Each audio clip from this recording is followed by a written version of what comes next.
Episode 561 to 570। अध्याय 561 ratio 150। म्याओ म्याओ को जलन होती है और वह जाल बिछाती है। दूसरा अपडेट।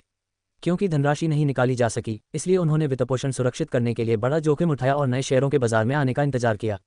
भले ही वे ऐसा कर पाते, ऋण आवेदनों को बैंक के साथ औपचारिक कानूनी प्रक्रियाओं से गुजरना पड़ता।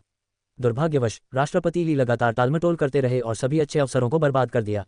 युनशेन ने निष्क्रिय रहने से इनकार करते हुए पहले ट्रेन में चढ़ने और बाद में टिकट खरीदने का फैसला किया, इस उम्मीद में कि नए स्टॉक के लॉन्च होने तक कागजी कार्रवाई पूरी हो जाएगी। लेकिन अब इस घटना के बाद जब तक वह कोई चरम उपाय नहीं अपनाता, बैंक द्वारा इसे मंजूरी देने का कोई रास्ता नहीं था। जुवानरी इंटरनेशनल ने अनुबंध का उल्लंघन किया। इसे अच्छे शब्दों में कहें तो उन्होंने लाभ की तलाश की और नुकसान से बचने की कोशिश की, लेकिन सच्चाई यह है कि वे विश्वासघात कर रहे थे और वफादारी का त्याग कर रहे थे। वास्तव में वह दो तरफा संकट में फंसा हुआ था, चारों तरफ से घिरा हुआ था। इसके विपरीत युनशेन और भी अधिक शांत हो गए। उनकी उंगलियां धीरे से डेस्क की सतह पर थपथपा रही थीं। राष्ट्रपति किम के साथ बैठक का समय तय करने में मेरी मदद करें, मैं उनसे व्यक्तिगत रूप से बात करना चाहता हूं। कुछ ही देर में लियांग यू ने जवाब दिया, राष्ट्रपति किम का विमान 1 घंटे पहले उड़ान भर चुका है। वे व्यापारिक यात्रा पर अफ्रीका गए हैं। यह इतना बड़ा संयोग कैसे हो सकता है? तो फिर जुवानरी में प्रभारी व्यक्ति को ढूंढो, चाहे कुछ भी हो जाए, हमें ये सौदा पक्का करना ही होगा, उसने तीखी निगाहों और ठंडी आवाज में कहा। और ली लियांग के लिए किसी को ढूंढो जो उस पर दबाव डाले। अगर नरमी से काम नहीं चलेगा तो सख्ती से पेश आओ। लियांग यू एक पल के लिए हिचकिचाया। अभी सबसे बड़ी प्राथमिकता अपनी प्रतिष्ठा को बचाना है। शेंगहुआ मनोरंजन उद्योग के अधिकांश लोगों की राय को नियंत्रित करता है। अभी उनसे संपर्क करना सबसे अच्छा विकल्प है। यून और शेंगहुआ प्रतिद्वंद्वी थे, अब उनके पास जाना क्या यह उनके मजाक का पात्र बनने के लिए कहने जैसा नहीं होगा। लेकिन अगर उन्होंने जनमत को इस तरह बिगड़ने दिया तो यून की प्रतिष्ठा को गंभीर नुकसान पहुंचेगा। निवेशक ऐसी कंपनी पर कैसे भरोसा कर सकते हैं? शेयर की कीमतें तेजी से गिर रही हैं, ऐसे में दिवालियापन का खतरा मंडरा रहा है। युनशेन ने अपनी कनपटी रगड़ी और कहा, राष्ट्रपति ये से संपर्क करने में मेरी मदद करो। जब लियांग यू मामले को सुलझाने के लिए चली गई तो युनशेन ने अपना मोबाइल फोन निकाला और लापरवाही से वीबो पर स्क्रॉल करने लगा, जहां हर तरफ गालियों की बौछार हो रही थी। कुछ लोगों ने तो उसकी तुलना चेन शिमई और सिमेन किंग जैसे समकालीन गद्दारों से भी की, जिससे युनशेन इतना क्रोधित हो गया कि उसने अपना फोन हाथ में मसल दिया। एक गहरी सांस लेते हुए उसने दराज से एक और फोन निकाला और एक नंबर डायल किया। कार जेलिन अपार्टमेंट्स के बाहर रुकी। म्याओ म्याओ थोड़ी थकी हुई थी। यानसोंग ने उसे गाड़ी से उतारा। उसने अपने बजते हुए फोन को नहीं देखा, बल्कि लिफ्ट का इंतजार करते हुए अपना चेहरा उसकी बाहों में छिपा लिया। फोन की तीखी चुभने वाली घंटी म्याओ म्याओ के कानों में चुभ रही थी। उसने फोन निकाला और देखा कि यह युनशेन का फोन था। मुस्कुराते हुए उसने फोन बंद कर दिया। इस समय आप अपनी ही गलतियों में उलझे रह सकते हैं। लिफ्ट से बाहर निकलते ही यानसोंग ने दरवाजा खोलने के लिए चाबियां निकाली। जैसे ही उसने ताले में चाबी डाली, म्याओ म्याओ को अचानक कुछ याद आया और वह उसकी बाहों से छूटकर दरवाजे से सट गई और ऊपर उसकी ओर देखने लगी। भाई यान, मुझे अभी अभी एक बहुत महत्वपूर्ण बात याद आई है। यानसोंग ने अपनी भौहें ऊपर उठाईं। मैं थोड़ी थक गई हूँ। मैं सोना चाहती हूँ भाई यान, आप मुझे यहीं छोड़ सकते हैं। शुभ रात्रि भाई यान। ये कहते हुए वह अपार्टमेंट में प्रवेश करने के लिए मुड़ी। यानसोंग ने उसका हाथ पकड़ते हुए पूछा, तुम क्या कर रही हो? म्याओ म्याओ ने आह भरी और हताशा से कहा, म्याओ म्याओ घर पर है, मुझे डर है कि वह आपको देखकर नाखुश होगा। यानसोंग ने गहरी भौहें चढ़ाते हुए कहा, वह मुझे देखकर क्यों नाखुश होगा? मैं कोई राक्षस तो नहीं हूँ, और इसके अलावा म्याओ म्याओ का रवैया ऐसा लग रहा था मानो वे कोई शर्मनाक काम कर रहे हों। अपने होठों को दबाते हुए म्याओ म्याओ ने ऊपर देखा और मुस्कुराते हुए उससे कहा, ठीक है। शुरू में म्याओ म्याओ शायद आपसे थोड़ा हिचकिचाए। असल में उसे अजनबियों से मिलने की आदत नहीं है। एक बार जब वह आपको जान लेगा तो सब ठीक हो जाएगा। यानसोंग ने सिर हिलाते हुए कहा, चिंता मत करो, अगर वह तुम्हारा भाई है तो वह मेरा भी भाई है। उन शब्दों को सुनकर म्याओ म्याओ थोड़ी शर्मा गई। म्याओ म्याओ ने दरवाजा खोला और वह और यानसोंग एक के बाद एक अंदर चले गए। लिविंग रूम में म्याओ म्याओ सोफे पर बैठकर कार्टून देख रही थी, क्लासिक टॉम एंड जेरी। संवाद रहित एनिमेशन से खुश होकर म्याओ म्याओ दिल खोलकर हंस रही थी। अंकल चांग सोफे के बगल में एक छोटे से स्टूल पर बैठे अखबार पढ़ रहे थे। जब उसने म्याओ म्याओ और यानसोंग को वापस आते देखा तो अंकल चांग ने तुरंत अपना कागज नीचे रख दिया और खड़े हो गए। मिस, उसने अभिवादन किया। चांग अंकल, आपकी मेहनत के लिए धन्यवाद। म्याओ म्याओ को देखकर लड़का खुशी से सोफे से उछल पड़ा और एक बच्चे की तरह उसे कसकर गले लगा लिया। यानसोंग की आंखें थोड़ी सिकुड़ गईं। ये लड़का म्याओ म्याओ से कुछ ज्यादा ही चिपका रहता था। इससे उसे अंदर ही अंदर बहुत असहज महसूस हुआ। फिर भी वे भाई बहन थे और म्याओ म्याओ की विकलांगता और उसकी मानसिक समस्याओं को देखते हुए वह इतना तुच्छ व्यवहार क्यों कर रहा था? लेकिन वह खुद को तुच्छ महसूस करने से रोक नहीं सका। भले ही म्याओ म्याओ के साथ उसका अपना बेटा ही क्यों न हो, वह इसे बर्दाश्त नहीं कर सका। यानसोंग को असहनीय बेचैनी महसूस हुई। उसका चेहरा गुस्से से लाल हो गया। चूंकि महिला लौट आई है, मैं चलता हूँ, अंकल चांद ने म्याओ म्याओ को हाथ हिलाते हुए कहा। यानसोंग के पास से गुजरते हुए उन्होंने सिर हिलाया और चले गए। अध्याय 562 रेशियो 150। म्याओ म्याओ ईर्ष्यालु होकर उसके लिए जाल बिछाती है। दूसरा अपडेट _2। ये युवक उस युवती का प्रेमी अवश्य होगा। आहली ने एक बार उसका जिक्र किया था और सचमुच उसमें अजगर जैसी आभा और फीनिक्स जैसी शालीनता है। वह वाकई असाधारण है। स्वर्ग में उस बूढ़े व्यक्ति की आत्मा को भी शांति मिले। म्याओ म्याओ, मेरे पास तुम्हें दिखाने के लिए कुछ बहुत ही शानदार है। यूनिया ने यून मियाओ को सोफे पर बिठाते हुए कहा, फिर अपना फ़ोन निकाला और मियाओ मियाओ को वह वीडियो दिखाया जो उसने माई जेंग से कॉपी किया था। इसे देखने के बाद मियाओ मियाओ की आंखें खुशी से सिकुड़ गईं और उसने यूनिया को अंगूठा ऊपर करके इशारा किया। मुझे पता था कि याया मेरे लिए बदला लेगी। उसकी सर्वशक्तिमान बहन ने उस नीच बदमाश को खूब परेशान किया था और उसे यह अच्छा लगा। हाँ हाँ। यान सोंग काफ़ी दुखी महसूस करते हुए यूनिया को मियाओ मियाओ की देखभाल करते हुए देखता रहा और उसने उसे अपने मन के पीछे धकेल दिया। मियाओ मियाओ ने पीछे मुड़कर देखा, तभी उसकी नज़र पास ही खड़े एक लंबे युवक पर पड़ी। वह सहज ही थोड़ा सहम गई और भयभीत दिखने लगी। यूनिया ने धीरे से उसके कंधे पर थपथपाया और मुस्कुराते हुए कहा, मियाओ मियाओ, ये भाई यान है, याया के सबसे प्यारे इंसान। अब से तुम दोनों को शांति से रहना होगा, ठीक है? यून मियाओ की बाहें थोड़ी सी फड़क उठी क्योंकि उसने तेजी से सांकेतिक भाषा में संकेत दिए। क्या आप मियाओ मियाओ को जितना पसंद करते हैं उससे भी ज़्यादा पसंद करते हैं? यूनिया जानता था कि मियाओ मियाओ बेहद संवेदनशील इंसान है। उसके जीवन में उसके अलावा वह किसी और को जगह नहीं दे सकता था, इसलिए वह सहज रूप से किसी भी ऐसे व्यक्ति को अस्वीकार कर देता था जो उसके करीब आने की कोशिश करता था, चाहे वह पुरुष हो या महिला। और वह इस भावना को समझती थी। उदाहरण के लिए, अगर एक दिन मियाओ मियाओ को किसी और लड़की से प्यार हो जाता तो शायद वह खुद भी कुछ समय के लिए दुखी होती। एक दूसरे के जीवन में इस आपसी जुड़ाव के कारण उनके जीवन में किसी और के प्रवेश को आसानी से स्वीकार करना उसके लिए कठिन था। उसने यान सोंग की ओर एक नज़र डाली, फिर यून मियाओ के करीब आए और बिना कोई आवाज़ किए अपने होंठ खोले। फिर भी यून मियाओ ने उसके होंठों की भाषा को स्पष्ट रूप से समझ लिया। इस दुनिया में आपसे ज़्यादा महत्वपूर्ण कोई नहीं है। हाँ, यान सोंग उसे कितना भी पसंद क्यों न हो, वह उसके सामने खड़े युवक के आगे कुछ भी नहीं था। यान सोंग उसकी आकांक्षा था, जबकि मियाओ मियाओ उसका जीवन था। अगर जीवन ही खत्म हो जाए तो फिर आगे बढ़ने की आकांक्षा ही क्या बचेगी? यान सोंग को होंठ पढ़कर बात समझने की कला नहीं आती थी, इसलिए उसे पता ही नहीं चला कि यूनिया ने क्या कहा था। तभी उसने देखा कि वह सुंदर युवक एक शानदार मुस्कान के साथ मुस्कुरा उठा। उसकी आंखें अर्धचंद्र की तरह मुड़ी हुई थीं और तारों की तरह चमक रही थीं। जब भाई बहन मुस्कुराते थे तो वे सचमुच एक जैसे दिखते थे। वह मुस्कान मानो संक्रामक थी और वह खुद भी अपने होठों को घुमाने से खुद को रोक नहीं पाया। 10 साल बीत चुके थे और मियाओ मियाओ एक परिष्कृत और उत्साही युवक के रूप में बड़ा हो गया था, जो साफ सुथरा और होशियार था। यूनिया के भाई के रूप में, जो बचपन से एक दूसरे पर निर्भर थे, वह यूनिया के दिल में मियाओ मियाओ के स्थान से भली भांति परिचित था। इसलिए ईर्ष्या करने के बजाय वह मियाओ मियाओ को खुश करने के तरीके के बारे में सोच सकता था। यूनिया ने यानसोंग को हाथ हिलाकर अभिवादन किया, जो चलकर पास आया और सोफे पर पालती मारकर बैठे लड़के के पास मुस्कुराते हुए नीचे बैठ गया। नमस्ते मियाओ मियाओ, मैं यानसोंग हूँ। तुम मुझे भाईयान कह सकती हो, बिल्कुल यूनिया की तरह, मन ही मन। उसकी आवाज़ गर्मजोशी भरी और आत्मीय थी, उसमें व्यंग्य का कोई अंश नहीं था, जिससे उनके बीच की दूरी कम हो गई। आमतौर पर शांत रहने वाले यानसोंग ने यूनिया के अलावा कभी किसी और से इतनी विनम्रता से बात नहीं की थी। बोलने के बाद उसने पुरुषों के अभिवादन की रस्म अदा करने के इरादे से अपना हाथ आगे बढ़ाया। यून मियाओ ने यूनिया की ओर एक नज़र डाली, जिसने हल्के से सिर हिलाकर उसे सहमति दी। अनिच्छा दर्शाते हुए उसने होंठ सिकुड़कर यानसोंग का हाथ छुआ, लेकिन तुरंत अपना हाथ पीछे खींच लिया। मियाओ मियाओ को यानसोंग को इतनी जल्दी स्वीकार करवाना जाहिर तौर पर मुश्किल था, लेकिन चिंता की कोई बात नहीं, अभी बहुत समय था। वह एक दिन भाईयान को स्वीकार कर ही लेगा। मियाओ मियाओ, क्या तुम्हें भूख लगी है? यूनिया ने सोचा कि मियाओ मियाओ ने रात का खाना नहीं खाया होगा और अब तक उसे भूख लग गई होगी। यून मियाओ ने जोर से सिर हिलाया और अपनी जीभ इस तरह बाहर निकाली कि वह भूख से मरते हुए भूत के पुनर्जन्म की तरह लग रहा था। यानसोंग ने तुरंत कहा, तुम और मियाओ मियाओ आराम करो और टीवी देखो, मैं तुम्हारे लिए खाना बनाऊंगा। नूडल्स कैसे रहेंगे? क्या मियाओ मियाओ को नूडल्स पसंद हैं? यून मियाओ ने मुंह बनाया, उसे स्वाभाविक रूप से यह आदमी नापसंद था। यूनिया हंसते हुए बोली, कुछ भी चलेगा, मियाओ मियाओ को कोई नखरे नहीं हैं। यानसोंग सीधे रसोई में गई और बोली, इसमें बस 10 मिनट लगेंगे। यूनिया ने अपना सिर मियाओ मियाओ के कंधे पर रख दिया और रसोई में भागदौड़ कर रहे उस युवक को कोमल और गर्मजोशी भरी निगाहों से देखती रही। काश समय की शांति हमेशा के लिए बनी रहे, इसी क्षण में ठहर जाऊं। जिन दो पुरुषों से वह सबसे अधिक प्रेम करती थी, वे हमेशा उसके साथ रहते थे। साधारण भोजन में भी उसे सबसे अधिक खुशी मिलती थी। योजक चिन्ह योजक चिन्ह योजक चिन्ह योजक चिन्ह। 10 मिनट बाद ताज़े बने नूडल्स के 3 कटोरे एक मोहक सुगंध से भर गए, जिससे मियाओ मियाओ के पेट में गुड़गुड़ाहट होने लगी। यानसोंग के सामान्य मानकों की तुलना में गुणवत्ता में थोड़ा सुधार हुआ था, जिससे इसका स्वाद और भी बेहतर हो गया था। हालांकि मियाओ मियाओ को यह आदमी पसंद नहीं था, लेकिन वह इस बात से इनकार नहीं कर सकता था कि नूडल्स स्वादिष्ट थे। उसने नूडल सूप का कटोरा बिना कोई निशान छोड़े साफ कर दिया। अध्याय 563 रेशियो 150 मियाओ मियाओ ईर्ष्या से जाल बिछाती है, दूसरा अपडेट _3। यानसोंग ने अपनी बाहें ऊपर उठाईं। यह मत सोचो कि मियाओ मियाओ अपनी कम बुद्धि और बचकाने व्यवहार के कारण कम बुद्धिमान है, अंदर से वह काफ़ी चालाक है। इस बच्ची का दिल जीतने के लिए आपको असाधारण तरीके अपनाने होंगे। एक कहावत है ना, किसी पुरुष का दिल जीतने के लिए पहले उसका पेट जीतना पड़ता है, ये वही सिद्धांत है। एक बार जब आपको मेरे बनाए खाने की आदत हो जाएगी तो आपको मुझे मना करने में शर्म आएगी। रात के खाने के बाद यूनिया बर्तन धोने ही वाली थी, लेकिन यानसोंग ने उसे वापस सोफे पर आराम करने के लिए धकेल दिया, जबकि वह खुद रसोई में जाकर अपने काम में व्यस्त हो गया।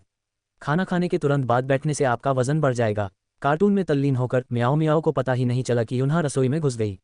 सिंक के पास खड़े यानसोंग ने महसूस किया कि यूनिया ने पीछे से उसकी कमर के चारों ओर अपनी बाहें लपेट ली हैं। भाई यान, मुझे खेद है कि आपके साथ अन्याय हुआ है। यानसोंग ने बर्तनों को सुखाया और उन्हें अलमारी में बड़े करीने से सजा कर रखा।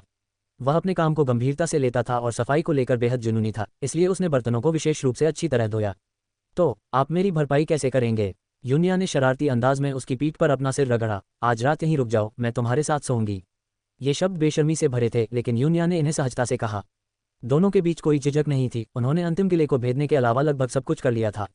यानसोंग तनावग्रस्त हो गया, उसकी कामुकता लहरों की तरह भड़क उठी। यूनिया का हाथ पकड़कर उसे उस जगह की ओर ले जाते हुए गर्मी से झुलस गई और उसने सहज ही अपना हाथ पीछे खींच लिया, लेकिन यानसोंग ने उसे पीछे हटने का कोई मौका नहीं दिया और गुर्राते हुए कहा, क्या तुम्हें पता है कि तुम मुझे कितना असहज कर रही हो? जल्दी करो और मुझे अपनी इच्छा पूरी करने दो। यूनिया ने उसे कुछ देर तक प्यार से सहलाया, फिर उसकी पीठ से लिपट गई। ठीक है, तुम पहले सोफे पर सो जाओ। म्याओ म्याओ को सुलाने के बाद मैं तुम्हारे पास आ जाऊंगी। तब तक लगभग आधी रात हो चुकी थी। म्याओ म्याओ शो देखते देखते सो गई और सोफे पर आराम से लेटी हुई थी। यानसोंग म्याओ म्याओ को उठाकर बेडरूम में बड़े से बिस्तर पर ले गई और यूनिया ने उसे कंबल ओढ़ा दिया। ठीक उसी समय म्याओ म्याओ जाग गई। यूनिया ने धीरे से उसके शरीर पर थपथपाते हुए कोमल मुस्कान के साथ कहा, सो जाओ।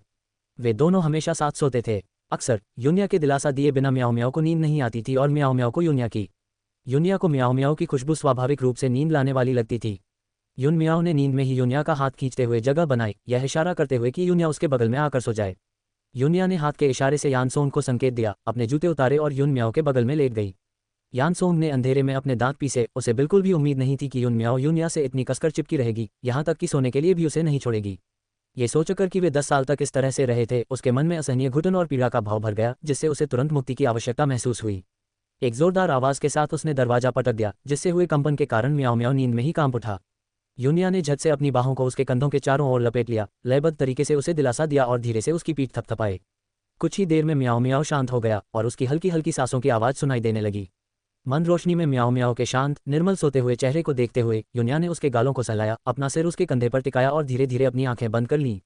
उसका इरादा तो बस थोड़ी देर झपकी लेने का था। उसका मन अभी भी यानसोंग के बारे में सोच रहा था, लेकिन वह इतनी थकी हुई थी कि उसे गहरी नींद आ गई। जब वह उठी और उसने बिस्तर के पास रखी मेज पर घड़ी देखी, तब तक सुबह के 4 बज चुके थे। वह अचानक चौंक कर जाग गई, अपने बगल में मीठी नींद सो रहे म्याओ म्याओ पर एक नज़र डाली, उसका हाथ छोड़ दिया और चुपचाप दबे पांव बेडरूम से बाहर निकल गई। बैठक कक्ष में अंधेरा था और खिड़की से छनकर आती हल्की चांदनी में वह सोफे की ओर बढ़ी। गलती से अपने जूतों पर पैर रखने से यूनिया का संतुलन बिगड़ गया और वह सोफे पर गिर पड़ी। उसने धीमी सी आवाज में कहा। अगले ही पल 2 मजबूत बाहों ने उसकी कमर को सटीक रूप से पकड़ लिया और उसे नीचे खींच लिया। जिस कठोर छाती से वह टकराए, उससे यूनिया के दोनों नितंबों में बहुत दर्द हुआ। उसने दांत भींचे और दर्द से कराहते हुए अनजाने में ही सिकुड़ गई। क्या गड़बड़ है? यानसोंग ने कुछ अनहोनी भांपते हुए चिंता से पूछा। सीने में दर्द हो रहा है, यूनिया ने दांत पीसते हुए कहा। यानसोंग की आंखें अंधेरे में भेदक रूप से चमक उठी जब उसने उसके कपड़ों में हाथ डाला और कहा, मुझे इसकी मालिश करने दो। उफ, दर्द हो रहा है, यूनिया ने उसके हाथों को हटाते हुए कहा। बस करो, मुझे अकेले लेटने दो, थोड़ी देर में आराम मिलेगा। विकास की पीड़ाओं के ठीक बीच में इसका प्रभाव असहनीय था। यूनिया को लगा जैसे उसका दिमाग सुन्न हो गया हो। वह यानसोंग के ऊपर लेट गई, अपना सिर उसकी छाती में दबा लिया और बिना कोई आवाज किए अपनी आंखें बंद कर लीं। यानसोंग ने अपनी बाहों को उसके कंधों के चारों ओर लपेट लिया और धीरे से फुसफुसाया, क्या तुम्हें पता है कि मैं कब से तुम्हारा इंतजार कर रहा था? तुम छोटी सी झूठी बेईमान। अध्याय 564 रेशियो 150 म्याओ म्याओ ईर्ष्या से जाल बिछाती है। दूसरा अपडेट _4। यूनिया के सीने में दर्द हो रहा था और वह उससे बात नहीं करना चाहती थी। कल रात तुमने वाकई धूम मचा दी। राष्ट्रीय देवी, इंटरनेट यूजर्स ने तुम्हें यही नाम दिया है। अब से मुझे कई प्रतिद्वंद्वियों से निपटना होगा। उसकी आवाज़ में शिकायत साफ झलक रही थी। आप राष्ट्रीय पुरुष देवता हैं और मैं राष्ट्रीय देवी हूँ, स्वर्ग में बनी जोड़ी, यूनिया ने कर्कश आवाज में कहा।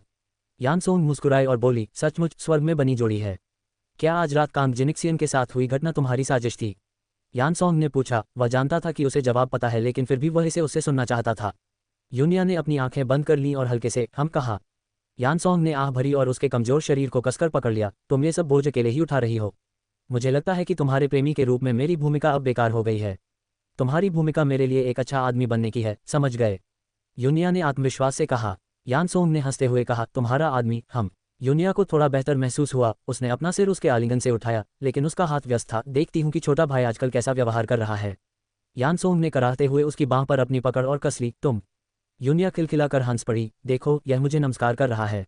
इसका मतलब है कि इसे भी मेरी याद आ रही थी। हाँ।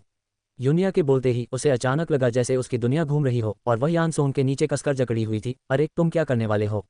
उसके सारे शब्द उसके मुंह में समा गए। शांत रात खामोशी से बीतती रही और जैसे जैसे रात गहरी होती गई, युवा जोड़े ने अपने शरीरों को एक दूसरे से लिपटाकर अपनी लालसा और इच्छा को शांत करने की कोशिश की। जब यूनिया सुबह उठी तो उसे ऐसा लगा जैसे उस पर कोई बड़ा ट्रक चढ़ गया हो। उसने सहारा लेकर बैठने की कोशिश की। उसके कपड़े तो सही सलामत थे लेकिन बुरी तरह से सिकुड़े हुए थे। उसने चारों ओर नजर घुमाई, भाई यान कहाँ हैं? तभी दरवाजा खुला और यान सोंग उबले हुए बंस और दलिया लेकर लौटा। यूनिया को देखकर मुस्कुराते हुए उसने कहा, जाग गई हो, जल्दी करो। यूनिया ने उस पर तकिया फेंकते हुए कहा, कमीने। यान सोंग फुर्ती से एक तरफ हट गई, तकिए से पूरी तरह बचते हुए, और मुस्कुराते हुए चिढ़ाते हुए बोली, अगर यह टूट जाता तो तुम्हारा दिल टूट जाता।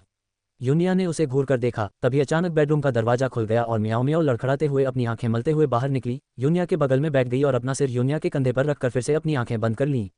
अचानक म्याऊं म्याऊं सीधी होकर बैठ गई, यूनिया को एक अजीब नज़र से देखते हुए, फिर कुत्ते की तरह उसके चारों ओर सूंघने लगी। उसकी नाक यूनिया की जांच कर रही थी। उसे उस पर एक अजीब सी गंध महसूस हुई। नहीं, अचानक उसने अपना सिर यानसोंग की ओर घुमाया। उसकी बाहें कसकर सिकुड़ी हुई थीं। गंध इसी आदमी से आ रही थी। उन्हें पुरुषों और महिलाओं के बीच के संबंधों की समझ नहीं थी, इसलिए वे इतनी दूर तक सोच नहीं सकते थे। ये केवल उनकी सहज प्रवृत्ति थी जिसे ये गंध नापसंद थी। यूनिया के चेहरे पर थोड़ा सा बदलाव आया, लेकिन उसने तुरंत मुस्कुराते हुए म्याऊं म्याऊं से कहा, जाग गई? कल रात कैसी नींद आए? यून म्याऊं यूनिया की ओर हस्ताक्षर करने के लिए मुड़ा। जाओ नहा लो, तुमसे बदबू आ रही है। यूनिया ने बेबसी से कहा, ठीक है, मैं अब जा रही हूँ। म्याऊं म्याऊं की नाक बहुत संवेदनशील थी, ऐसा लग रहा था कि उसे भविष्य में और अधिक सावधान रहना होगा। और सौभाग्य से म्याऊं म्याऊं का मानसिक विकास पूरी तरह से नहीं हुआ था, इसलिए वह ज़्यादा सोच विचार नहीं कर पाता था। वरना उसने सोचा कि अगर म्याऊं म्याऊं एक सामान्य व्यक्ति होता तो आज की घटनाएं इतनी आसानी से नहीं घटित होती। यूनिया नहाने के लिए बाथरूम में चली गई, जबकि यानसोंग रसोई में काम में व्यस्त हो गया।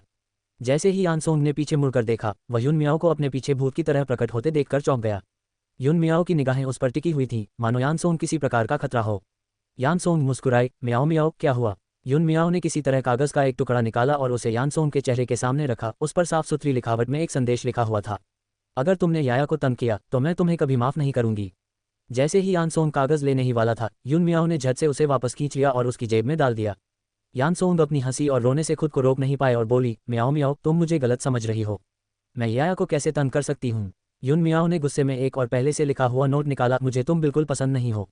बिल्कुल भी नहीं, तुम्हारा हमारे घर में स्वागत नहीं है।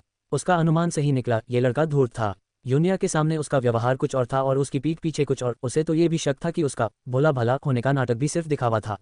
मुझे भगाना चाहते हो? बिल्कुल नहीं, खिड़की में एक दरार भी नहीं। ऐसा लगता है कि यह बच्चा नर्म तरीकों से प्रभावित नहीं होता, इसलिए उसे बहलाना फुसलाना पड़ा। यानसोंग मुस्कुराते हुए बोली, म्याओ म्याओ, मुझे खेद है कि मैं आपको निराश करने वाली हूँ। याया ने खुद मुझे आपके घर की चाबियां सौंपी थीं। जैसा कि आप जानती हैं, याया खाने के मामले में बहुत नखरे करती है, और जब से वह गांव लौटी है वह सिर्फ मेरा बनाया खाना ही खाती है। अगर आप याया को भूखा रखना चाहती हैं तो मैं फिर कभी आपके सामने नहीं आऊंगी। एक गहरी आह भरते हुए उसने अपना एप्रन खोला और जाने के लिए मुड़ गया। जैसे ही वह दरवाजे पर पहुंचा, यून म्याओ उसके पीछे दौड़ी और उसका रास्ता रोकते हुए अपने होंठ दबाते हुए उसे देखने लगी। कुछ देर हिचकिचाने के बाद उसने एक कागज पर लिखा, ठीक है, तो मैं तुम्हें अपने घर में रहने की अनुमति देती हूँ, लेकिन तुम केवल आया के रूप में ही रह सकते हो। एक आया, ऐसा तो सिर्फ जी यून म्याओ ही सोच सकती है। यानसोंग ने विनम्रता से मुस्कुराते हुए कहा, ठीक है, मैं तुम भाई बहनों की देखभाल करने वाली बन जाऊंगी, अब तुम संतुष्ट हो? तभी यून म्याओ ने गर्व से मुस्कुराते हुए रसोई की ओर इशारा किया और दबंग अंदाज में बोली। यानसोंग ने हताशा से पीछे मुड़कर कहा, इस चाचा से निपटना मुश्किल है, अब आगे का जीवन कठिन होने वाला है। उसे वह समय याद आया जब बचपन में उसकी यूनिया से लड़ाई हुई थी, क्योंकि उसने यून म्याओ को मूक बधिर कह दिया था, जिससे यूनिया क्रोधित हो गई थी और लड़ाई शुरू हो गई थी। तो क्या यही उसके कर्मों का फल था? यानसोंग को यह नहीं पता था कि वास्तव में ये उनके जीवन के सबसे खुशी के पल थे। वह कल्पना भी नहीं कर सकता था कि म्याओ म्याओ भविष्य में उसे किस तरह की यातनाएं देगी। अध्याय 565, 151 जंगली मुर्गी फीनिक्स क्रूर सत्य। नहाते समय यूनिया ने पिछली रात की घटनाओं के बारे में सोचा और अपना सिर हिलाया। उसने हाथ बढ़ाकर अपनी छाती पर रखे छोटे से भाप से पके हुए बन को छुआ। फिर भी थोड़ा दर्द हो रहा था। उसने अपनी कोमल छोटी नाक से कुड़ी, ये सोचते हुए कि उसे बड़ा होने में अभी और कितना समय लगेगा। पिछली रात भाईयान की तिरस्कारपूर्ण नज़र के बारे में सोचते हुए उसने चाहा कि काश वह तुरंत बड़ी हो जाती, लेकिन यह असंभव था। उसका शरीर अभी अभी अपने दूसरे विकास की शुरुआत कर रहा था। 3 साल काफ़ी होने चाहिए, है ना? चाहे उनका खेल कितना भी उग्र क्यों ना हो जाए, दोनों को पता था कि सीमा पार नहीं करनी है। यूनिया और भाईयान दोनों ही इस बात को समझते थे। एक बार फिर आह भरते हुए उसने शॉवर बंद किया, अपने शरीर को सुखाया, साफ कपड़े पहने और गीले बालों से पानी टपकते हुए बाहर आ गई। उसने अपने बिस्तर के पास रखी मेज के सबसे अंदरूनी हिस्से से एक गोली की बोतल निकाली, उसमें से एक गोली निकाली और उसे अपने मुंह में डाल लिया। बिना पानी पिए ही उसने उसे निगल लिया। उसके मन में कुछ ख्याल आया, इसलिए उसने अपना फ़ोन निकाला, कैलेंडर खोला और तारीख देखी। लगभग फिर से समय आ गया था। शरीर में सिहरन दौड़ गई और उसने अपनी आंखें बंद कर लीं। दवा की बोतल को वापस उसकी जगह पर रखते हुए उसने अभी अपना हाथ हटाया ही था कि अचानक बाहर से दरवाजा खुल गया। यूनिया का दिल जोर से धड़कने लगा, लेकिन उसने बेपरवाही से अपना सिर घुमाया। यानसोंग ने भौहें चढ़ाईं। वह अभी क्या छिपा रही थी? इधर आओ, मैं तुम्हारे बाल सुखा देता हूँ, यानसोंग ने हेयर ड्रायर को प्लग में लगाते हुए कहा और यूनिया को पास आने का इशारा किया। यून्या आज्ञाकारी होकर चलकर आए और बैठ गई। गर्म हवा उसकी गर्दन के पिछले हिस्से को गुदगुदा रही थी और जब उसने दर्पण में उसके सुंदर चेहरे को देखा तो उसने अपने होंठ सिकुड़कर कहा, भाई यान, आप सुबह म्याओ म्याओ के साथ घर पर ही रहना। मुझे कुछ काम निपटाना है और थोड़ी देर के लिए बाहर जाना होगा। यान सोंग ने यह नहीं पूछा कि बात क्या है, बस सिर हिलाकर कहा, ठीक है, जाओ और जल्दी वापस आना, मैं दोपहर के भोजन के लिए घर पर तुम्हारा इंतजार करूंगी। अस्पताल। कांग जिनिक्सियन सुबह 7 बजे उठी और चारों ओर फैली सफ़ेद चादर ने उनका स्वागत किया, जिससे वह स्तब्ध रह गईं। कुछ समय बाद उसका सुनना पड़ा दिमाग फिर से काम करने लगा और पिछली रात की घटनाएं उसकी चेतना में उमड़ पड़ीं। उसकी चैंपियनशिप, उसका गौरव, उसका जीवन, सब कुछ बर्बाद हो गया। अपनी उंगलियों को कंबल पर कसकर पकड़े हुए, हाथों के पिछले हिस्से पर उभरी हुई नसों के साथ, वह गहरी निराशा में डूबी हुई बड़ी बड़ी आंखों से छत को घूर रही थी। कांग जिन से गर्म पानी का थमस लेकर अंदर आए। कांग जिनशियान को जगा हुआ देखकर वह तुरंत खुशी से उसके पास दौड़ी और बोली, आह जिनशियान, तुम आखिरकार जाग गए। क्या तुम्हें कहीं कोई तकलीफ है? मैं अभी डॉक्टर को बुला लाती हूँ। कांग जिनिक्सियन की आंखें घूमी और उसने कांग जिनसे को घूर कर देखा। उसकी निगाहों में द्वेष और हत्यारा इरादा भरा हुआ था, मानो नरक की गहराइयों से निकली कोई प्रतिशोधी आत्मा उसे टुकड़े टुकड़े कर देने को बेताब हो। कांग जिनसे ने इस प्रतिक्रिया का अनुमान लगा लिया था और आह भरते हुए कहा, आशियान, मैं पिछली रात के बारे में ज़्यादा कुछ नहीं बताना चाहती। अब से मैं तुम्हारे साथ रहूंगी। चलो अतीत के बारे में ज़्यादा न सोचें। कांग जिनसे, तुमने मुझे बर्बाद कर दिया और अब ये झूठे शब्द बोल रहे हो। क्या तुम्हें मेरी बदकिस्मती से खुशी मिल रही है? मैं तुम्हें बता दूं, मैं हार नहीं मानूंगी। बस देखते रहो, कांग जिनसियन ने कहा और तभी उसे चक्कर आने लगे और उसका चेहरा भयानक रूप से पीला पड़ गया। शांत भाव से कांग जिनसे ने कहा, अभी आपको अपना मनोबल बनाए रखना चाहिए, आपको उत्तेजित या क्रोधित नहीं होना चाहिए। गुस्से से हंसते हुए कांग जिनिक्सियन ने उसे हैरानी से देखा, अब मुझे खुश रहने के लिए कह रही हो? तुम्हारी यह कहने की हिम्मत कैसे हुई और मैं भला खुश कैसे हो सकती हूँ? जैसे जैसे वह बोलती गई उसकी बेचैनी बढ़ती गई और अचानक उसे खांसी आ गई, जिससे उसके मुंह में एक मीठा धातु जैसा स्वाद फैल गया। उसके होठों को छूते ही कांग जिनिक्सियन उसके हाथ पर लगे गहरे लाल खून को देखकर दंग रह गई। यह क्या है? वह भयभीत लग रही थी, मानो उसने कोई भयानक दृश्य देख लिया हो। कांग जिनसे उसके पास आकर उसे गले लगाते हुए बोली, आशियान, चिंता मत करो, मैं ये सुनिश्चित करूंगी कि तुम ठीक हो जाओ। कांग जिनिक्सियन ने उसे तेजी से धक्का देकर दूर कर दिया और उसकी आवाज़ ऊंची हो गई, मुझे आखिर कौन सी बीमारी है? कुछ नहीं, बस पेट की थोड़ी सी समस्या है। तुम हमेशा से खाने पीने में नखरे करती हो, इतनी पतली हो और ऊपर से पेट की भी समस्या है। अब से तुम्हें ज़्यादा सावधान रहना होगा, कांग जिनसे ने कहा, लेकिन सच बताने की हिम्मत न करते हुए, इस डर से कि आशियान लगातार झटकों को सहन न कर पाए। क्या ये कैंसर है? नहीं तो मुझे खून की उल्टी क्यों हो रही होती? कांग जिनिक्सियन के हाथ डर से कांप रहे थे। कांग जिनसे ने उसे दिलासा देते हुए कहा, तुम्हारे विचार कहाँ भटक गए थे? तुम इतनी जवान हो, तुम्हें कैंसर कैसे हो सकता है? ये तो बस एक आम पेट का अल्सर है और उचित देखभाल से तुम ठीक हो जाओगी।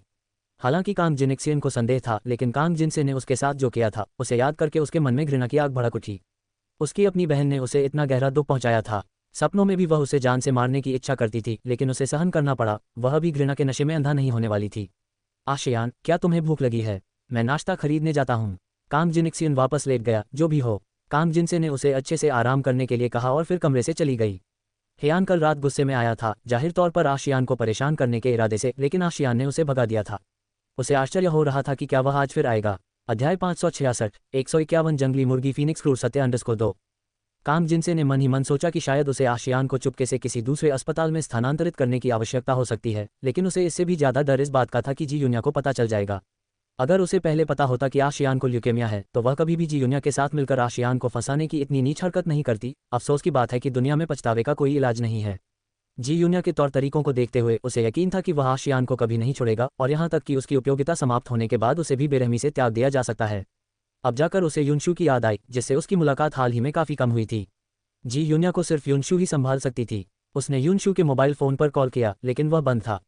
उसने यून परिवार के लैंडलाइन पर फ़ोन किया और फ़ोन का जवाब आंटी ली ने दिया, जिन्होंने बताया कि युनशु सुबह सुबह ही घर से निकल गई थी।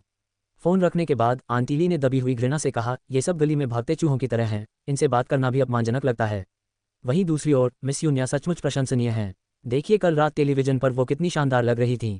एक धनी परिवार की सच्ची महिला ऐसी दिखती है, न कि कांग जिनशियान, वह जंगली मुर्गी जो खुद को उनसे तुलना करने लायक समझती है। क्या उसे लगा कि आंटी ली को पता नहीं था? वह लड़की तो हमेशा रात में चुपके से उनके कमरे में घुसकर अध्ययन कक्ष की चाबियां चुराती थी। इतनी बेशर्मी से बिस्तर पर आना तो वाकई बेमिसाल था। सचमुच एक जैसे स्वभाव वाले लोग एक साथ रहते हैं। वह युनशु की तरह ही पूरी तरह से कामुक है। यून परिवार के लिए जी यूनिया जैसी बच्ची का पालन पोषण करना वास्तव में अविश्वसनीय सौभाग्य की बात है। कांग जिनसे के जाते ही बीमारों के कमरे का दरवाजा खुल गया। कांग जिनशियान को लगा कि कांग जिन से वापस आ गई है और वह उसे देखना नहीं चाहती थी, इसलिए उसने करवट बदल ली। कांग जिनशियान, क्या तुम्हें अब भी नींद आ रही है? क्या मैं तुम्हें बेदर्द कहूं या निर्दयी? अचानक उसके पीछे से एक व्यंग्यात्मक आवाज़ सुनाई दी। कांग जिनिक्सियन कांप उठी, झट से उठ बैठी और उसने देखा कि एक काले चेहरे वाला आदमी उसके बिस्तर के सामने खड़ा है। हेयान, तुम यहाँ कैसे आए? कांग जिनिक्सियन को सहज रूप से थोड़ा डर लगा और वह पीछे हटने से खुद को रोक नहीं पाया। हियन ने एक कुर्सी खींची और बैठ गया, उसकी घबराहट का आनंद लेते हुए। उसके होठों पर एक हल्की सी मुस्कान थी। बेशक, मुझे अपनी मंगेतर अपने होने वाले बच्चे की मां को देखने आना ही होगा। कांग जिनिक्सियन का दिल एक पल के लिए रुक गया और उसने दया भरी आंखों से उसकी ओर देखा। हेयान, मुझे फंसाया गया है, आपको मुझ पर विश्वास करना होगा, मैंने हमेशा सिर्फ आपसे ही प्यार किया है। प्रतिक्रिया में ही आन ने उसे जोर से थप्पड़ मारा और कांग जिनिक्सियन उस प्रहार से पूरी तरह से स्तब्ध होकर बिस्तर पर गिर पड़ी। अरे, अब भी मुझसे झूठ बोल रही हो? तुम और युनशेन भाई बहन हो और नाजायज संबंध में हो, और फिर भी ऐसी बातें कहने की हिम्मत कर रही हो। क्या तुम्हें पता है बाहर लोग मेरे बारे में क्या कह रहे हैं? वुडालन, कांग जिनशियान, तुम में तो हद ही हो गई। पान जिनलियान में भी तुमसे ज्यादा तमीज है। कांग जिनशियान ने अपना चेहरा ढक लिया और सिसकते हुए बोली, हेयान, तुम मुझे गलत समझ रहे हो। मेरा युनशेन से कोई लेना देना नहीं है, ये सब मेरी बहन की सोची समझी साजिश थी। जब से उसने अपना बच्चा खोया है, वह मानसिक रूप से थोड़ी अस्थिर हो गई है। हेयन ने घोर चिड़चिड़ाहट से भरे लहजे में हंसते हुए कहा, सबूत अकाट्य हैं, इतना स्पष्ट वीडियो फुटेज है, और तुम ये कहने की हिम्मत करते हो कि तुम्हें फंसाया गया है। क्या तुम्हें लगता है कि मैं मूर्ख हूँ? ये युनशेन ही था जिसने मुझे मजबूर किया, मैं सचमुच ऐसा नहीं करना चाहती थी। हेयान, क्या तुम मुझे माफ कर दोगे? मैं वादा करती हूँ कि ऐसा दोबारा नहीं होगा। मजबूर किया? कहीं ली यू ने भी तुम्हें मजबूर तो नहीं किया? हेयान के होठों पर व्यंग्यात्मक मुस्कान आ गई। कांग जिनशियान अचंभित रह गया, सचमुच उसे मजबूर किया गया था? ये जी यून्या है, जी यून्या ने मुझे फंसाया था उस रात होटल में, उसने ली युए को नशीली दवा देकर मेरा बलात्कार करने की साजिश रची थी। मैं ली युए जैसी किसी को कैसे पसंद कर सकती हूँ? हेयान, तुम्हें मेरी बात पर यकीन करना होगा। हेयान ने झुंझलाहट में उसका हाथ झटकते हुए कहा, बस करो, अपनी गंदगी किसी और पर मत फैलाओ। कल रात तुम सबकी आलोचना का शिकार हुई, जबकि जी यून्या को हर तरफ से तारीफ मिली। क्या तुम्हें लगता है कि शहर की सबसे मशहूर हस्ती तुम जैसे किसी व्यक्ति पर ध्यान देगी? तुम्हारे मुंह से एक भी सच नहीं निकलता, हमेशा मेरे सामने जी यून्या को बदनाम करने की कोशिश करती हो। तुम्हें पता है तुम क्या कर रही हो? उसका क्या मतलब था? जी यून्या को सर्वत्र प्रशंसा मिली। क्या बेहोश होने के बाद कुछ हुआ था? लेकिन अभी इन बातों के बारे में सोचने का समय नहीं था, उसे हेयान का सहारा लेना था, वही उसकी एकमात्र आशा थी। नहीं, मैं सच कह रहा हूँ हेयान, तुम्हें मुझ पर विश्वास करना होगा, हमारे बच्चे के बारे में सोचो। जैसे ही उसने बच्चे का जिक्र किया, हेयान के हाथ पैर गुस्से से कांपने लगे। तुम युनशेन के नाजायज बच्चे को मेरा बताकर पेश करने की कोशिश कर रही हो? कांग जिनिक्सियन, काश मैं तुम्हारा गला घोंट देती। ये कैसे संभव है? ये बच्चा सचमुच तुम्हारा है? कांग जिनिक्सियन ने डरते हुए कहा और सहज रूप से हेयान को अपनी ओर खींचने के लिए हाथ बढ़ाया। हेयान ने अपना फोन निकाला, एक रिकॉर्डिंग खोली और उसमें उसके और कांग जिनसे के बीच हुई पिछली बातचीत की स्पष्ट रिकॉर्डिंग सुनाई दी।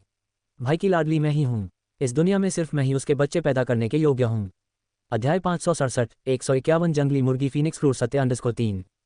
क्या आपको पता है, मेरे गर्भ में पल रहा बच्चा भाई शेन का है। उसके सामने ही आन क्या है? मैं भला उसका बच्चा कैसे पैदा कर सकती हूँ? मैं तो सिर्फ भाई शेन से प्यार करती हूँ।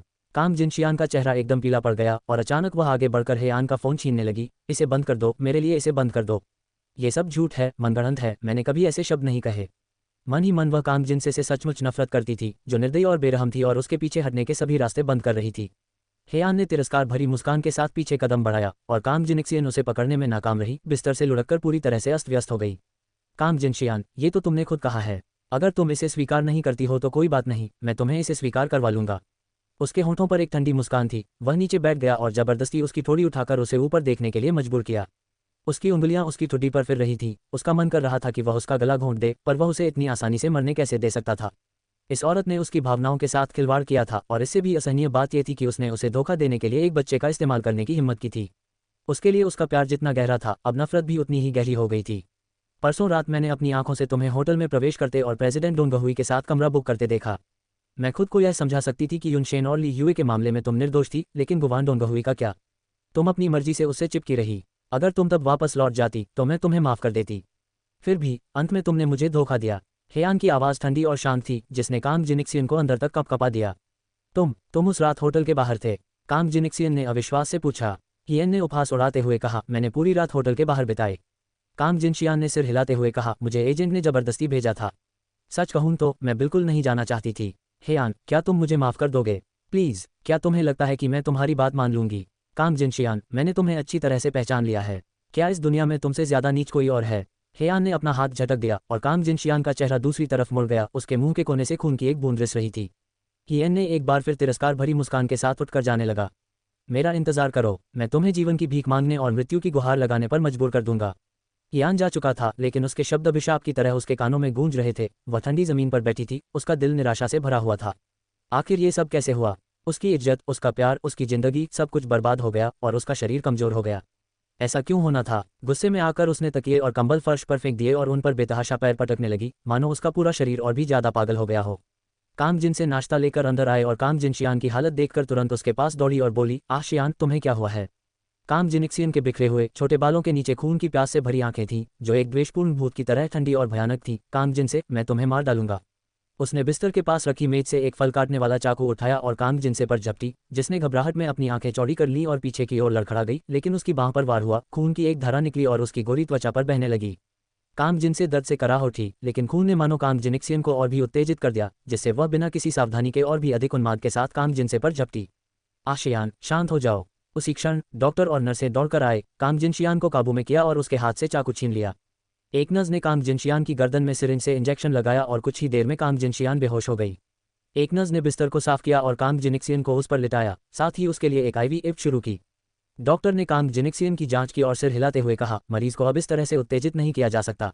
डॉक्टर के ये कहने पर कि पट्टी बंधवाने के लिए नर्स के साथ जाओ, काम जिनसे का चेहरा बेहद पीला पड़ गया था। जाने से पहले उसने काम जिनिक्सियन की ओर देखा, जिसका चेहरा कागज की तरह पीला पड़ गया था। उसने धीरे से आह भरी और धीरे से अपने पीछे दरवाजा बंद कर दिया। नींद की दवाइयों के असर से काम जिनिक्सियन गहरी नींद में सो रही थी। काम जिन से एक बार फिर अस्पताल के कमरे में लौटी, कुछ देर बिस्तर के पास बैठी रही, तभी उसे सूये का फोन आया। उसे याद आया कि कुछ जरूरी काम निपटाने हैं और डॉक्टर ने कहा था कि काम जिनिक्सियन कम से कम दोपहर तक सोएगी, इसलिए उसने नर्सों को उसकी देखभाल के लिए तैनात कर दिया और निश्चिंत होकर अस्पताल से चली गई। नर्सें हर समय उसके पास नहीं रह सकती थीं, खासकर व्यस्त समय में जब उनकी जरूरत कहीं और होती थी। ये देखते हुए कि काम जिनशियान काफी देर तक सोती रहेगी, वे अस्थायी रूप से कमरे से बाहर चली गईं। यूनिया ने दरवाजा खोलकर अंदर प्रवेश किया। यह एक आलीशान अस्पताल का कमरा था, जिसमें काम जिनिक्सियन बिस्तर पर पीला पड़ा हुआ था। यूनिया चलकर बिस्तर के पास आया, उसके सामने खड़ा हो गया और नीचे की ओर देखने लगा। उसकी आंखों में कोई भाव नहीं था। अपने पिछले जीवन में वह बिल्कुल इसी तरह थी, अस्पताल के बिस्तर पर अकेली लेटी हुई, चुपचाप मौत के आने का इंतजार कर रही थी। अध्याय 568, 151 जंगली मुर्गी फीनिक्स क्रूर सत्य_4। और अब काम जिनिक्सियन ने आखिरकार इस रास्ते पर चलना शुरू कर दिया था। दुर्भाग्यवश इस जीवन में सबने तुमसे मुंह मोड़ लिया है और अब कोई भी तुम्हें बचाने नहीं आएगा। तो अपने जीवन के अंतिम क्षणों का आनंद लो। उसकी निगाहें उदास और व्यंग्यपूर्ण थीं। पिछले जन्म में मरने से ठीक पहले उसके हृदय में जो निराशा समाई थी, उससे उबरना अब भी कठिन था। जिन लोगों ने इसे अनुभव नहीं किया था, वे इसे समझ ही नहीं सकते थे। और वह ये सुनिश्चित करने वाली थी कि इन सब के लिए जिम्मेदार हर एक अपराधी को खुद इस भावना का स्वाद चखना पड़े। उसी क्षण काम जिनिक्सियन ने अचानक अपनी आंखें खोली और अपने सामने उस खूबसूरत चेहरे को बड़ा करके देखा और कुछ पल के लिए अचेतन रूप से स्तब्ध रह गई। जी यूनिया, तुम यहाँ क्यों हो? यूनिया ने अपने होठों पर हल्की सी मुस्कान लाते हुए कहा, आंटी आशियान बीमार हैं, मैं उनसे मिलने आया हूँ, बस थोड़ी सी सहानुभूति दिखाने के लिए। इस समय उसे चाची कहना विडंबना से कम नहीं था। काम जिनिक्सियन का चेहरा पल भर में पीला पड़ गया। मैं तुम्हारा स्वागत नहीं करता, बाहर निकलो। क्या आंटी आशियान मुझसे मिलना नहीं चाहती? ये देखकर मेरा दिल टूट गया। सुंदर चेहरा और उसके चेहरे पर दिख रही उदासी किसी को भी दया का पात्र बना देती, लेकिन काम जिनशियन के मन में इतनी तीव्र घृणा उत्पन्न हो गई कि वह उस चेहरे को नोच डालना चाहती थी। ये स्पष्ट रूप से एक श्वेत कमल थी जिसने अमरता प्राप्त कर ली थी। काम जिनिक्सियन जानती थी कि उसने हमेशा जी यूनिया को कम आंका था। उसे तो ये भी संदेह था कि इस बार उसकी हार जी यूनिया और काम जिनसे द्वारा शुरू से ही रची गई साजिश थी। लेकिन क्या काम जिनसे को जी यूनिया से सबसे ज्यादा नफरत नहीं करनी चाहिए थी? वह उसके साथ कैसे हाथ मिला सकती थी? वह इस बात पर बिल्कुल भी विश्वास नहीं करना चाहती थी। यूनिया ने हल्की आह भरी, आंटी आशियान, मैंने कभी सोचा भी नहीं था कि आप और पिताजी पिताजी ने आपको बर्बाद कर दिया और उससे भी बढ़कर उन्होंने इस परिवार को तबाह कर दिया। आंटी जियान का गुस्सा होना स्वाभाविक है। आखिर जिस गोभी की उन्होंने एक दशक से अधिक समय तक बड़ी मेहनत से देखभाल की थी, उसे उनके सबसे करीबी ने छीन लिया। कोई भी इसे बर्दाश्त नहीं कर सकता। इस उपमा के अनुसार युनशेन सड़ी हुई गोभी थी और वह जंगली सुअर थी जिसने उसे खोदकर निकाला था। ये दिखावा क्यों? क्या तुम सब मुझ पर हंसने आए हो? मैं तुम्हें चेतावनी देती हूँ, ज्यादा घमंड मत करो। मैं हार नहीं मानूंगी, चाहे सब लोग उसका कितना भी तिरस्कार करें। वह अपनी गति धीमी नहीं कर सकती थी।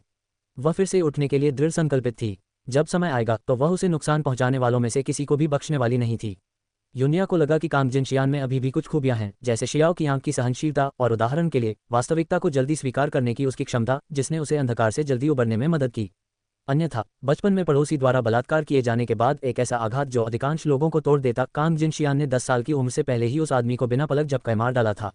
सिर्फ इतना ही करना ऐसा काम नहीं था जिसे हर कोई कर सके, इसलिए बाद में हुए बलात्कारों से काम जिनिक्सियन को कोई खास मनोवैज्ञानिक क्षति नहीं हुई। मनोवैज्ञानिक दृष्टि से उसने एक तरह की सहनशीलता विकसित कर ली थी, इसलिए एक दो बार ऐसा होने पर भी उस पर कोई खास असर नहीं पड़ा। यूनिया ने मुस्कुराते हुए अपने बैग से एक मोबाइल फोन निकाला, न्यूज़ ऐप खोला और काम जिनिक्सियन को देते हुए कहा, आंटी आशियान ने शायद जागने के बाद से समाचार नहीं देखे होंगे, आप खुद ही देख लीजिए।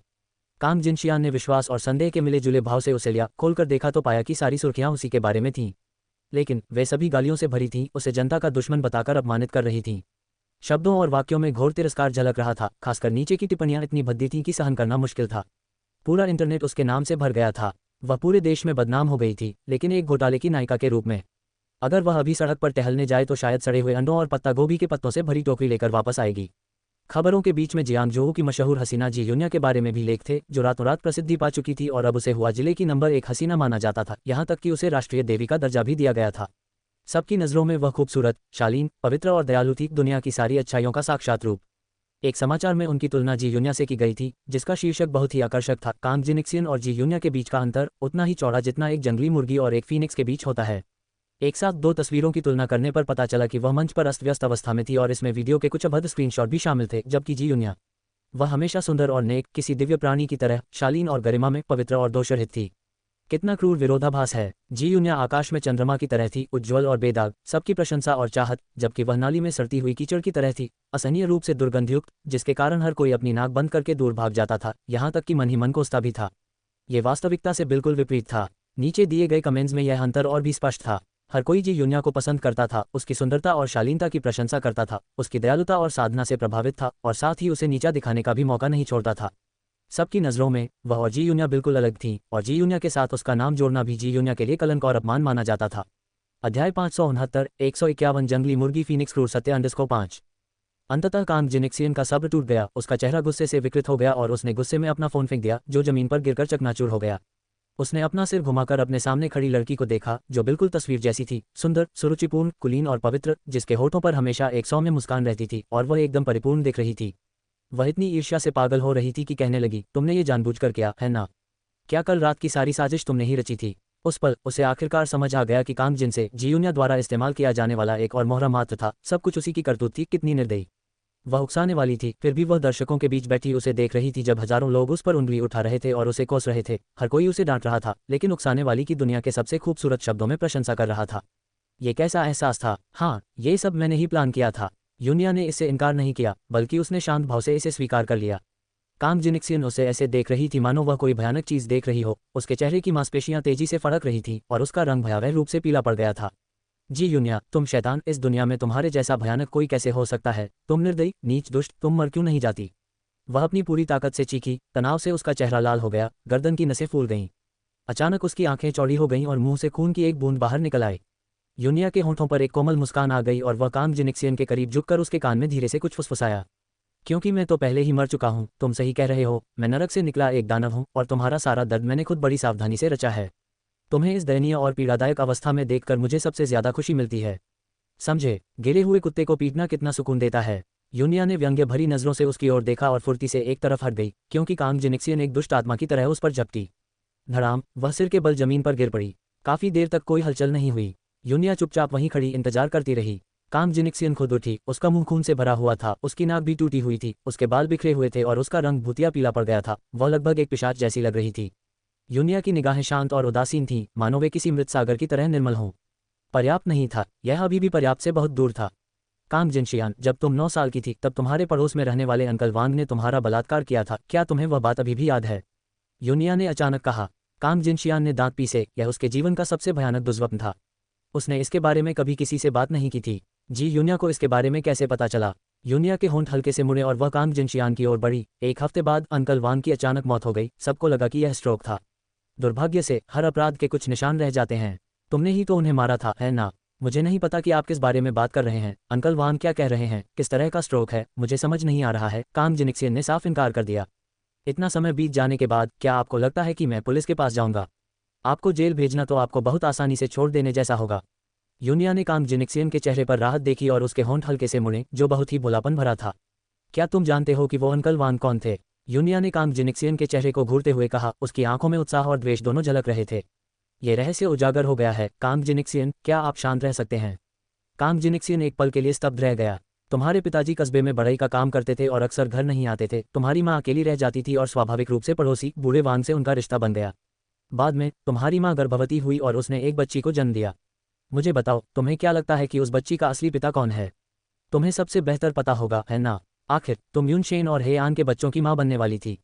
हमें बताओ, उस बच्ची का पिता कौन है? कौन हो सकता है? कांग जिनशियान ने सिर हिलाते हुए कहा। नहीं, मुझे नहीं पता। उसकी निगाहें खाली हो गईं, उसके बचपन की कई बातें जिन्हें उसने नज़रअंदाज कर दिया था अब बारिश के बाद बांस की कोंपलों की तरह फूटने लगी। उसने सहज रूप से उन्हें नकार दिया, उसका सिर पागलों की तरह हिल रहा था।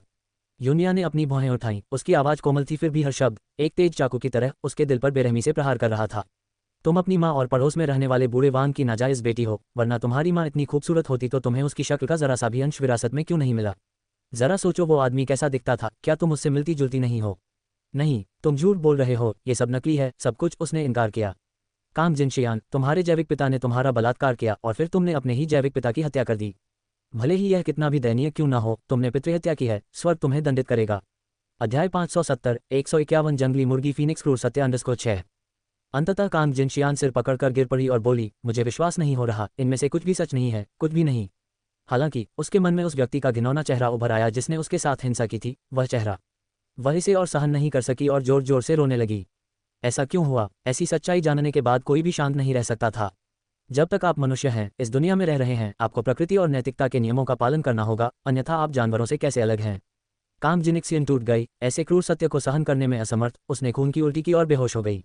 यूनिया की आंखें ठंडी और भावहीन थीं, मृत सागर की तरह स्थिर। उसने अपने मुंह को रुमाल से ढकते हुए बेपरवाही से पीछे मुड़ी और चली गई। कांग जिनशियान के दिन गिने चुने थे, लेकिन यह अंत नहीं था। उसने कसम खाई थी कि वह उन्हें जीवन और मृत्यु की भीख मांगने पर मजबूर कर देगी। क्या इसका अंत इस तरह हो सकता है? वे इतनी कम कीमत में कैसे बच निकले? अस्पताल की लॉबी से बाहर निकलते ही कांग जिनसे का उससे आमना सामना हो गया। उसने यूनिया को भी देखा, थोड़ी देर रुकी और उसकी निगाहें अजीब तरह से इधर उधर हो गईं। यूनिया मुस्कुराते हुए पास आए और बोली, जियांग आंटी, मुझे उम्मीद नहीं थी कि आप इतनी अच्छी बहन होंगी। इस समय आंटी आशियान की इतनी लगन से देखभाल कर रही हैं। अफसोस की बात है कि वह आपकी दयालुता की कद्र नहीं करती। कांग जिनसे ने आह भरते हुए कहा, सुश्री यूनिया, मैं आशियान को यहाँ से ले जा रहा हूँ ताकि वह फिर कभी आपके सामने न आए। आशियान इस हालत में पहले ही बर्बाद हो चुका है और अब आपको धमकी नहीं दे सकता। मैं आपसे बस इतना ही अनुरोध करता हूँ कि आप हमें छोड़ दें। जियांग आंटी, कृपया स्पष्ट कर दें, चाहे वह कुछ भी बन जाए, वह मेरे लिए कभी खतरा नहीं रही है। उनकी आवाज़ में व्याप्त ठंडेपन ने कांग जिनसे के दिल को दहला दिया और उसने अपना सिर नीचे कर लिया। एक ल्यूकेमिया ने तुम्हें अपनी नफरत भुलाकर अपने दुश्मन से सुलह करने पर मजबूर कर दिया है। खून की ताकत वाकई रहस्यमयी है। क्या तुम्हें डर नहीं लगता कि तुम्हारा बच्चा आधी रात को तुम्हें ढूंढने आ जाएगा? औरतें जब निर्दयी होती हैं तो जानलेवा होती हैं, लेकिन जब वे नर्म पड़ जाती हैं तो हंसी का पात्र बन जाती हैं। कांग जिनसे एक पल के लिए चौंक गई, लेकिन फिर उसे एहसास हुआ जी यूनिया का प्रभाव उसकी कल्पना से परे था। अब उसका विरोध करना अपनी ही मौत को दावत देने जैसा था। उसकी निगाहें जी यूनिया की ओर उठीं और उसने पूछा, क्या तुम भी एक औरत नहीं हो? वह कल्पना भी नहीं कर सकती थी कि एक किशोरी के दिल में इतना जहर कैसे हो सकता है। ये सोचकर उसकी रूह कांप उठी। यूनिया मुस्कुराई, मेरा दिल सिर्फ उन्हीं लोगों के लिए नर्म है जिनसे मैं प्यार करती हूँ। मेरे दुश्मन, क्या वो इसके लायक भी हैं?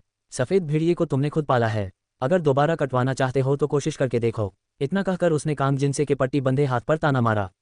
कांग जिनसे के पास से गुजरते हुए उसके मन में कुछ विचार आया और वह अचानक रुक गई। चाची जियांग, अच्छे घोड़े चरने के लिए वापस नहीं जाते। शियाओ कुई मेरी दोस्त है और मैं उसे दुखी नहीं देखना चाहती। कांग जिनसे को पहले तो बात समझ नहीं आई। शियाओ कुई? यूनिया के होंठ ठंडेपन से सिकुड़ गए। कुत्ता मल खाने की अपनी आदत नहीं बदल सकता, और एक बार जब आप दूसरी औरत होने की आदी हो जाती हैं तो आप सचमुच खुद को वही मानने लगती हैं। दूसरों के परिवारों को बर्बाद करना, दूसरों के पुरुषों को बहकाना, ये लत बन जाती है, खासकर जब यह आपका पहला प्यार हो। पहला प्यार शब्द सुनकर कांग जिन से जाग उठी और उसने अविश्वास से जी यूनिया की ओर देखा। तुम ये कैसे कर सकती हो? अगर आप नहीं चाहते कि दूसरों को पता चले तो खुद ऐसा मत करो। अगर आप वाकई पुराने रिश्तों को फिर से हवा देकर मेरे दोस्त को दुखी करना चाहते हैं तो मेरे पास आपके लिए नए तरीके हैं। मुस्कुराते हुए वह मुड़ी और चली गई। कांग जिन से हलचल भरे अस्पताल के लॉबी के प्रवेश द्वार पर खड़ी थी। हालांकि यह चिलचिलाती गर्मी का दिन था, सूरज की तेज धूप पड़ रही थी, फिर भी उसे ऐसा लग रहा था जैसे वह किसी बर्फीले गड्ढे में गिर गई हो। उसके हाथ पैर ठंडे पड़ गए थे। शेन लुओकुई को इस बात का जरा भी अंदाजा नहीं था कि यूनिया के एक वाक्य की वजह से उसका परिवार एक बड़ी आपदा से बच गया था। जब कांग जिनसे ने शेन शुडोन को देखा तो उसके मन में कुछ विचार अवश्य आए, लेकिन अब जी यूनिया की चेतावनी के बाद उसकी सारी बड़ी योजनाएं धराशायी हो गईं। वह स्तब्ध अवस्था में वार्ड में दाखिल हुई और कांग जिनशियान को खून से लथपथ चेहरा लिए जमीन पर पड़ा देखा, जिससे उसे गहरा सदमा लगा। वह तुरंत कांग जिनशियान को बिस्तर पर ले गई और डॉक्टर को बुलाने के बजाय बिस्तर के पास बैठ गई। आह भरते हुए उसने टिश्यू पेपर निकालकर धीरे धीरे लड़की के चेहरे से खून पोंछा।